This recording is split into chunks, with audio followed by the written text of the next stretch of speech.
بسم اللہ الرحمن الرحیم الحمد للہ وکفی وسلام علی عبادہ الذین اصطفی اما بعد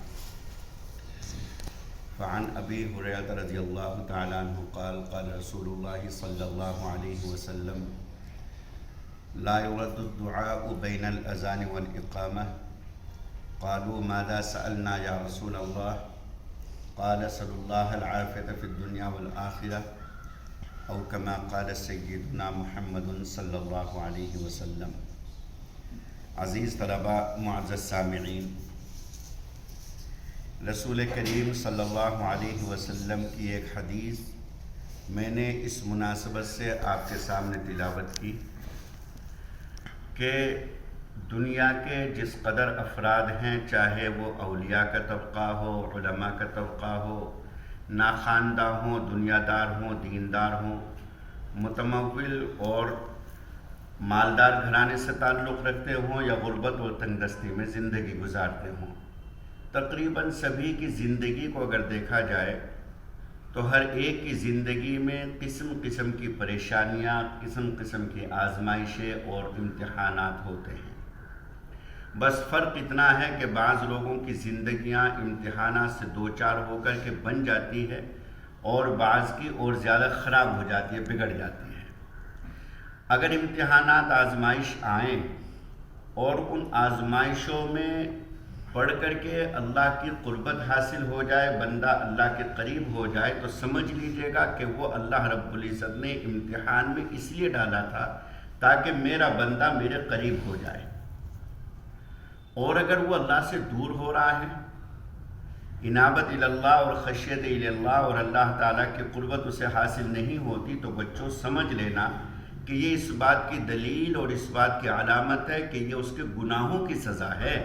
یہ اللہ تعالیٰ نے اس کے درجات کو بلند کرنے کے لیے نہیں، بلکہ وما اصابکم من مصیبت فبما کسبت ایدیکم، یہ اس کا مصداق ہے کہ بہت سارے مسائل، بہت سارے امتحانات، بہت ساری آزمائشیں انسان کے اوپر ایسی آتی ہیں کہ جن سے وہ بجائے اس کے کہ اللہ کے قریب ہو اور زیادہ اللہ سے دور ہو جاتا ہے۔ کتنے اصحاب ایمان ایسے ہیں کہ جن کو ہم نے یہ کہتے ہوئے سنا کہ نہ جانے اللہ کو ہمارے سے کیا دشمنی ہے، نہ جانے اللہ ہمیں ہی کیوں آزمائش میں گرفتار کرتا ہے۔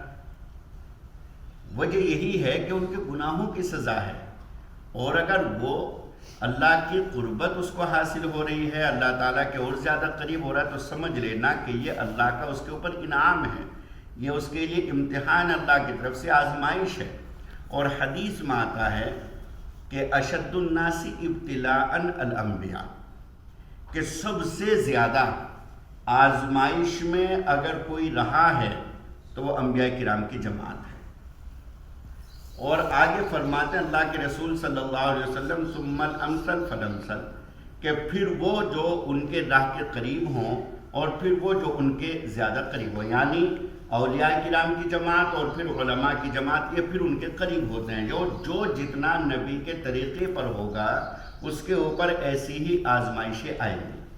اور ایک حدیث میں یہ بھی آتا ہے کہ جب اللہ تعالیٰ کسی بندے کو کسی امتحان، آزمائش میں گرفتار کرتا ہے اور وہ بندہ اس کے اوپر صبر کرتا ہے، اللہ کی قربت حاصل کرتا ہے، تو اللہ تعالیٰ خوش ہو کر کے اس کے درجے کو بلند کر دیتے ہیں۔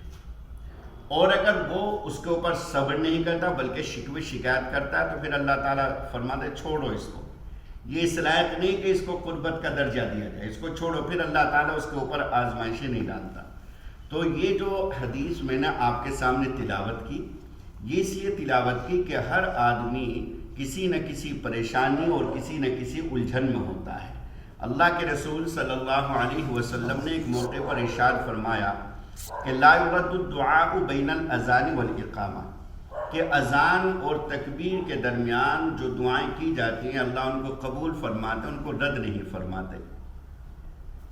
اب ہر آدمی کی پریشانیاں، ہر آدمی کی ضرورتیں اور اس کے تقاضے جدا جدا ہیں، ہر آدمی اپنے حساب سے دعا کرتا ہے۔ تو اس لیے صحابہ کرام نے یہ سمجھا کہ بجائے اس کے کہ ہم اپنے طریقے سے دعا کریں، ہم اللہ کے نبی سے ہی طے کرائیں کہ ہم اس موقع سے کون سی دعا کریں۔ تو صحابہ کرام نے معلوم کیا، ماذا سألنا یا رسول اللہ، اے اللہ کے رسول صلی اللہ علیہ وسلم، ہم اس موقع پر کون سی دعا کیا کریں؟ ایک دعا تو وہ ہے جو ہماری اپنی ذہن کی پیداوار ہوگی، اپنی ضرورت ہوگی، ایک دعا وہ ہوگی کہ جو دربار رسالت سے، زبان رسالت سے طے ہوگی تو یقیناً اس کے اندر خیر اور عافیت اور برکت زیادہ ہوگی، اس لیے کہ سب سے زیادہ ذہین ترین، سب سے زیادہ فہیم، سب سے زیادہ سمجھدار اور سب سے زیادہ علم والے، عمل والے، تقوی والے اور نیکی والے اگر کوئی ہیں تو رسول پاک صلی اللہ علیہ وسلم، ان سے زیادہ کا تصور ہی نہیں کیا جا سکتا پوری مخلوقات میں۔ تو اس لیے معلوم کہ یا رسول اللہ ہم اس وقت کیا دعا کریں؟ تو اللہ کے رسول صلی اللہ علیہ وسلم نے فرمایا صلی اللہ العافیت فی الدنیا والآخرہ، لوگو تم اللہ سے دنیا اور آخرت کی عافیت مانگ لیا کرو۔ ہر آدمی چاہتا ہے، تقریباً اس زمانے کو اگر دیکھا جائے تو میرے اپنے خیال سے 99% آدمی تو چاہتے ہیں کہ میں مالدار بنوں اور میرے پاس بھی ایسا مکان ہو، ایسی گاڑی ہو، نوکر چاکر ہو، میرا بزنس ٹاپ پر ہو اور میری تجارت پوری پروان چلے۔ ہر آدمی کی تقریباً یہ خواہش ہو، اس کی وہ کوشش بھی کرتا ہے۔ بعض اللہ کے بندے ایسے تو جو حلال طریقے سے کوشش کرتے ہیں، اور بعض اللہ کے بندے ایسے ہوتے ہیں کہ بس پیسہ آنا چاہیے، آئے کیسے بھی۔ تو اللہ رب العزت تو اس بات پر قادر ہیں کہ اگر کوئی اللہ سے 50 لاکھ روپے مانگے تو اللہ 50 کروڑ دینے پر قادر ہیں، اس سے زیادہ دینے پر قادر ہیں۔ ان کے لیے کیا مشکل ہے، وہ دے رہے ہیں۔ نہ جانے کتنے لوگ ایسے ہیں جنہیں اپنی دولتوں کے انبار اور ڈھیر کا پتہ بھی نہیں، ان کی دولتیں کتنی ہیں۔ تو اصلاً یہ ہے کہ اگر کسی نے 10 لاکھ 20 لاکھ روپے مانگے، اللہ رب العزت نے اس کو دے دیے، لیکن آفت اللہ تعالیٰ نے 70 لاکھ کی دے دی، تو کہاں سے بھرپائی ہوگی؟ اصل بات یہ ہے کہ آدمی کچھ بھی مانگے، اولاد مانگے، رشتہ مانگے، بزنس اور تجارت مانگے، پیسہ مانگے، جو بھی مانگے اس کے ساتھ یہ ضرور شامل کر لے کہ اللہ عافیت والی روزی عطا فرما، برکت والی روزی عطا فرما، عافیت والا رشتہ عطا فرما، عافیت والی اولاد عطا فرما، ورنہ تو اولاد ملتی ہے ایسی کہ ناک میں دم کرے اور جب بڑھاپے میں پہنچے تو وہی اولاد اس کے قتل کا ذریعہ بن جائے، ایسی بھی اولاد ہے۔ تو اس لیے اصل یہ ہے کہ اللہ سے جو بھی مانگے اللہ رب العزت سے عافیت کے ساتھ مانگے۔ دیکھو ایک واقعہ میں سنایا کرتا ہوں، تمہیں سناتا ہوں بچوں، پہلے بھی آپ لوگوں کو سنایا ہوگا۔ حضرت جو پڑوسی ملک ہیں اس میں ایک بہت بڑے بزرگ گزرے، حضرت مولانا حکیم محمد اختر صاحب رحمۃ اللہ علیہ، ان کے ایک مرید تھے، اور وہ مرید ایک ایسی بیماری میں گرفتار اور مبتلا تھے کہ ہر وقت اس میں پریشان رہتے تھے۔ ان کے جسم کے اندر بخار ایسا رچ بس گیا تھا کہ ہر قسم کا علاج انہوں نے کرایا، ڈاکٹری کا، حکمت کا، اور اسی طرح سے جو معالجین روحانی ہوتے ہیں ہر طریقے سے تعویذ گنڈوں کا بھی علاج انہوں نے کرایا، لیکن ان کے جسم سے بخار نہیں نکلتا تھا۔ تھے بڑے دولت مند، فیکٹریاں چلتی تھیں، نوکر چاکر، گاڑی بنگلہ سب تھا، بس یہ پریشانی ان کو تھی کہ ہر وقت ان کے جسم میں بخار رہتا، تو اس کے لیے وہ بہت بڑے پریشان رہتے تھے۔ تو حضرت سے آنا جانا تھا ہی، حضرت کے پاس، حضرت کے مرید تھے۔ حضرت نے ان سے فرمایا کہ تم حج کے لیے چلے جاؤ۔ انہوں نے حج کا فارم بھرا، منظوری آ گئی۔ جب حج کے لیے جانے لگے تو انہوں نے حضرت سے معلوم کیا کہ حضرت میں وہاں پہلی نظر میری کعبۃ اللہ پر پڑے گی، اور روایتوں میں آتا ہے کہ کعبے پر جو پہلی نظر پڑے اور اس وقت جو دل کے اندر یا زبان کے اندر جو دعا آئے گی زبان پر، تو جو بھی دعا مانگے گا اللہ تعالیٰ اس کو دعا قبول کر دیں گے۔ جو بھی وہ دعا مانگے گا، موٹی سی بات ہے، میری ضرورتیں 10 ہیں، میرے تقاضے 10 ہیں، اب ان 10 دعاؤں میں سے میں صرف ایک ہی تو دعا مانگ سکتا ہوں، جو بھی پہلی دعا ہوگی تو وہی آدمی مانگے گا۔ اور ہیں 10 دعائیں، 10 کی 10 دعائیں آگے پیچھے ہوں گی، 10 کی 10 دعائیں ایک دم زبان پر نہیں آ سکتی، نہ دل میں آ سکتی۔ میرے شیخ، میرے مرشد حضرت مفتی مہربان علی شاہ نور اللہ مرقدہ حضرت والا رحمۃ اللہ علیہ جب سن 94 میں حج کے لیے حاضر ہوئے، تشریف لے گئے، تو اس موقع پر حضرت نے ہمیں سنایا کہ میں نے بیت اللہ پر جب میری پہلی نظر پڑی تو میں نے دعا مانگی، وہ میں تمہیں بھی بتلاتا ہوں۔ میں نے دعا یہ کی کہ اللہ یہاں رہتے ہوئے میں جتنی بھی دعائیں مانگوں تو سارے قبول کر دے۔ کتنی جامع دعا ہے، کتنی پیاری دعا۔ اے اللہ یہاں رہتے ہوئے میں جو بھی دعا مانگوں تو سارے قبول کر لے۔ جب یہ دعا قبول ہو گئی، اب آپ کی جتنی ضرورتیں ہیں، جتنے تقاضے ہیں، جتنی دعا، آپ ساری دعائیں مانگیں وقفے سے، گھر والوں کے لیے ہے، بھائیوں کے لیے، بہنوں کے لیے، والدین کے لیے، اولاد کے لیے، میں مدرسے میں ہوں تو میرے مدرسے کے لیے، طلباء کے لیے، اساتذہ کے لیے، اور بہت ساری ضرورتیں ہوتی ہیں ہر آدمی کی۔ تو حضرت نے یہ دعا مانگی، اللہ یہاں رہتے ہوں میں جو بھی دعا مانگوں اللہ تو قبول فرما لے۔ جب یہ دعا قبول ہوگی تو سمجھو ساری دعائیں قبول ہوگی۔ تو حضرت سے اس نے پوچھا کہ حضرت میں کیا دعا مانگوں؟ حضرت نے فرمایا کہ عافیت کی دعا مانگ لینا۔ وہ کہنے لگا حضرت عافیت کی جہاں تک بات ہے، اللہ نے سب چیزوں سے نوازا ہے، نوکر چاکر اور فیکٹری اور سب کچھ اللہ نے دیا ہے، میں تو بس یہ دعا کروں گا کہ میرے جسم سے کسی طرح بخار نکل جائے۔ چنانچہ کعبۃ اللہ پر پہلی نظر پڑی تو یہ دعا کہ اللہ آپ نے ساری چیزوں سے نوازا ہے، بس میرے جسم سے بخار نکل جائے۔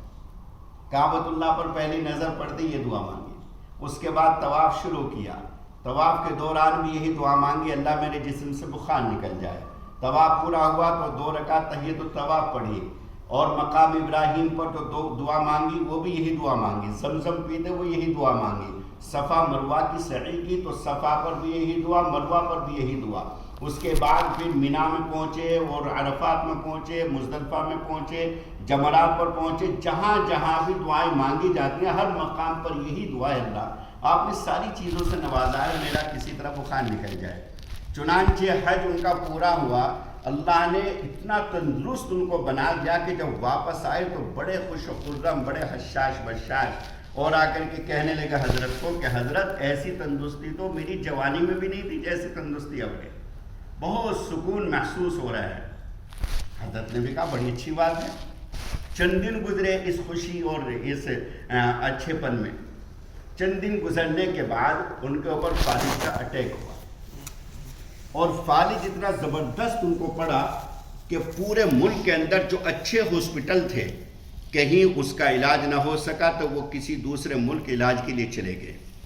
پیسہ اللہ نے دیا تھا، کسی دوسرے ملک چلے گئے۔ جب وہاں پہنچے اور وہاں جو ان کے چیک اپ ہوئے، ٹیسٹ ہوئے، اب دیکھنا کہ کیا عجیب سا اتفاق ہوا۔ جب ان کے چیک اپ ہوئے، ٹیسٹ ہوئے، تو ٹیسٹ میں یہ چیز نکل کر کے آئی کہ ان کے جسم سے پورا کا پورا بخار نکل گیا ہے۔ کسی طریقے سے اگر ان کو بخار واپس آ جائے تو یہ ٹھیک ہو سکتے ہیں، اور اگر ان کو بخار نہیں ہوا تو یہ ٹھیک کبھی نہیں ہو سکتے۔ اب بخار تو اللہ کا بندہ وہاں نکلوا چکا تھا، مطاف میں، مزدلفہ میں، عرفات میں، بخار تو وہاں نکلوا چکا تھا، بار بار اللہ سے دعا کرتے ہوئے۔ اگر وہ یہ دعا کر لیتا کہ اللہ عافیت کے ساتھ میرا بخار نکال دے، تو جتنا بخار رہنا تھا زندگی کے لیے اتنا رہ جاتا، اور جتنا فالتو ہوتا جو پریشان کرنے والا وہ نکل جاتا۔ سمجھ بات آ گئی؟ لیکن انہوں نے علی الاطلاق دعا کہ اللہ میرا بخار نکل جائے۔ چنانچہ ان کو بخار آیا نہیں اور وہ ٹھیک ہوئے نہیں، اور اسی معذور کے عالم میں چند سال گزار کر کے انتقال ہو گیا۔ تو اس لیے عزیز طلبہ، آدمی کے اوپر کوئی مصیبت آئے تو اس موقع پر ضروری ہے کہ اللہ رب العزت سے یہ دعا نہ کرے اللہ اس سے اچھا تو یہ ڈاڑھ میں درد ہے، یا اسی طرح پیٹ میں درد ہے، یا کان میں درد ہے، یا آنکھ میں درد ہے، تو ایک درد کے بدلے دوسرا درد نہ مانگے، بلکہ اس درد کے ختم ہونے کی دعا کرے۔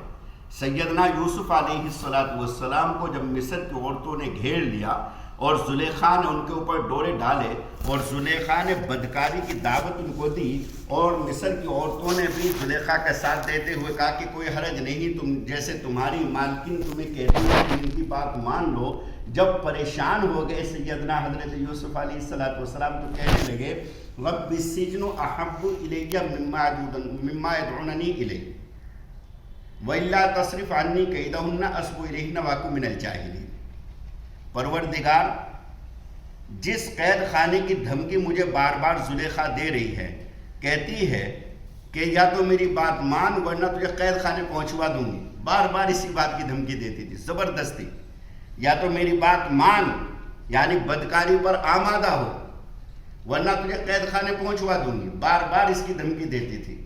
تو جب عاجز آ گئے سیدنا یوسف علیہ السلام تو کہنے لگے پروردگار، اس سے بہتر تو یہی ہے کہ میں قید خانے ہی چلا جاؤں، جس بدکاری کی طرف یہ مجھے دعوت دے رہی ہیں، تو اس سے بہتر تو یہی ہے کہ میں قید خانے میں زندگی گزار لوں۔ اور اگر آپ نے ایسا نہیں کیا کہ ان کی مکاریاں مجھ سے ختم نہیں کی، تو کہیں ایسا نہ ہو کہ مجھ سے غلطی ہو جائے اور میں جاہل اور انجان لوگوں میں سے شمار ہونے لگوں، میں غلطی کر بیٹھوں۔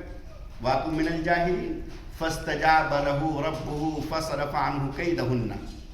اللہ نے وہ مقبولیت کی گھڑی تھی، اللہ نے قبول کر لی، بے قصور، بے خطا، بغیر کسی غلطی کے سیدنا یوسف علیہ السلام کو جیل کی سلاخوں کے پیچھے رہنا پڑا۔ رسول پاک صلی اللہ علیہ وسلم فرماتے ہیں کہ اگر اس موقع پر میرے بھائی یوسف قید خانے کے بجائے یہ دعا کر لیتے کہ اللہ ان کی مکاریوں سے مجھے نجات عطا فرما، تو اللہ تعالیٰ ان کو نجات عطا فرماتے، لیکن انہوں نے ایک پریشانی سے بچنے کے لیے دوسری پریشانی مانگ لی۔ اللہ نے اس پریشانی کو تو ٹال دیا، دوسری پریشانی جو مانگی اس میں گرفتار کر دیا۔ تو اس لیے میرے بھائیوں، کبھی بھی آدمی کسی پریشانی میں پڑے تو اس پریشانی میں پڑ کر کے دوسری پریشانی کبھی نہ مانگے، اس لیے کہ قبولیت کی گھڑی ہوتی ہے، اللہ رب العزت قبول فرما لیتے ہیں جب اللہ تعالیٰ اس پر قادر ہیں کہ ایک پریشانی سے دوسری پریشانی میں ڈالنے پر قدرت رکھتے ہیں، تو وہی اللہ اس پر بھی قادر ہیں کہ اللہ تعالیٰ اس پریشانی کو سرے سے ہی ختم فرما دے۔ ایک بزرگ تھے، انہوں نے اللہ سے دعا کی، اللہ اور تو کچھ نہیں چاہیے، 2 روٹی صبح مل جائے، 2 روٹی شام مل جائے، تیرا نام لیتا رہوں، ذکر کرتا رہوں، اللہ اللہ کرتا رہوں، عبادتیں کرتا رہوں، اور مجھے کسی چیز کی ضرورت نہیں، بس 2 روٹی صبح مل جائے، 2 روٹی شام مل جائے۔ یہ دعا کی، اللہ نے قبول کر لی، اور قبول اس طرح کی کہ چلے جا رہے تھے راستے سے، اتفاق کی بات یہ وہاں کسی دکان میں چوری ہوئی اور پولیس چور کی تلاش میں تھی۔ اب یہ حضرت یہاں سے اپنی صوفیانہ انداز میں گزر رہے ہیں، یہ اپنی صوفیانہ انداز میں اپنے بہت ہی نیکی صالحیت کے ساتھ یہ بیچارے گزر رہے ہیں، ان کو کچھ خبر بھی نہیں۔ اب پولیس نے اٹھا کر کے انہیں کو گرفتار کر لیا اور ان کو گرفتار کر کے اور جیل کے اندر ڈال دیا۔ اب جب یہ جیل میں چلے گئے تو اللہ سے کہنے لگے، پروردگار آپ جانتے ہیں کہ میں چور نہیں ہوں، مجھے تو چوری کا پتہ بھی نہیں، کس نے چوری کی، کس کی چوری ہوئی، کیسے، مجھے تو کچھ بھی پتہ نہیں، یہ مجھے کس بات کی آپ نے سزا دی کہ مجھے قید خانے میں پہنچوا دیا۔ اللہ کے نیک بندے تھے، اللہ رب العزت نے ان کے دل کے اندر بات ڈالی، کشف ہوا۔ اللہ نے فرمایا کہ تم نے ہی تو ہم سے دعا کی تھی کہ اللہ 2 روٹی صبح مل جائے، 2 روٹی شام مل جائے، اور کچھ نہیں چاہیے، ہم نے تمہاری 2 روٹی صبح 2 روٹی شام کا انتظام کر دیا، تمہیں 2 روٹی صبح ملیں گی، 2 روٹی شام ملیں گی، کوئی پریشانی نہیں۔ اگر تم یہ دعا کر لیتے اللہ عزت اور عافیت والی 2 روٹی صبح ملے، عزت عافیت والی 2 روٹی شام ملے، تو ہم تمہیں عزت کے ساتھ روٹی دیں۔ تو محض کمائی کا مانگنا ہے اللہ اتنے پیسے مل نہیں، عزت کے ساتھ عزت کی روزی ملے، برکت کی روزی ملے، خیر کی روزی ملے، عافیت کی روزی ملے۔ ہر آدمی کی ضرورت ہے، ہر آدمی کے تقاضے ہیں، تو اس لیے ضروری ہے کہ وہ چیزیں جو تقاضا وہ مانگے، لیکن اس کے ساتھ ساتھ عافیت کو شامل کر لے۔ ورنہ تو اگر آدمی تعلیم بھی مانگتا ہے، اللہ میں عالم بن جاؤں، صالح عالم بنوں، برکت والا عالم بنوں، عافیت والا عالم بنوں، ورنہ تو عالم بنا ایسا کہ اس سے فتنے ہی نکلیں گے۔ عالم بھی بنے، علم بھی مانگے، تو علم کے اندر اللہ رب العزت نے بلندی رکھی ہے، تو کہیں ایسا نہ ہو کہ اس بلندی پر پہنچ کر کے وہ کبر اور بڑائی میں مبتلا ہو جائے، اس میں گرفتار ہو جائے۔ شیطان تھوڑا بڑا عالم تھا، شیطان 40,000 سال تک فرشتوں کا سردار رہا، 40,000 سال تک فرشتوں کا سردار رہنے والا، اور پوری روئے زمین کو اپنے سجدوں سے سجانے والا۔ علم اس کا اتنا تھا کہ اللہ سے مناظرہ کر بیٹھا، فرشتوں سے نہیں، اللہ سے براہ راست اس نے مناظرہ کیا، اللہ سے مباحثہ کیا۔ آپ اندازہ کیجیے، اور دلیل کیا دی؟ دلیل یہ دی کہ انا خیر منہ خلقتنی من نار وخلقتہ من طین، مجھے آگ سے پیدا کیا، اس کو مٹی سے پیدا کیا، میں آدم سے بہتر ہوں۔ آگ کی فطرت کے اندر اور اس کے خمیر کے اندر آپ نے یہ چیز رکھی ہے، اس کو نیچے رکھو تو وہ اوپر کو جائے گی، مٹی کے خمیر میں یہ چیز شامل ہے، اس کو اوپر کو بھی ڈالو تو نیچے کی طرف آئے گی۔ تو ایک وہ چیز جو بلندی کی طرف جاتی ہو وہ اس چیز کی طرف کیسے جھک جائے جو پستی کی طرف آتی ہو؟ دلیل بھی کتنی معقول تھی۔ لیکن چونکہ کبر اور بڑائی بنیاد تھی تو اسی لیے اللہ رب العزت نے کہا فَاخْرُجْ مِنْهَا فَإِنَّكَ رَجِيمٌ، مردود، یہاں سے دفع ہو، یہاں سے نکل۔ تو میرے پیارے بچوں، ضروری ہے کہ بندہ کچھ بھی مانگے اس میں عافیت، خیر اور برکت کا ضرور سوال کرے۔ اللہ تعالی ہماری زندگیوں کے اندر عافیت اور سلامتی کے فیصلے فرمائے، خیر اور برکت کے فیصلے فرمائے۔ آمین۔ وآخر دعوانا ان الحمد للہ۔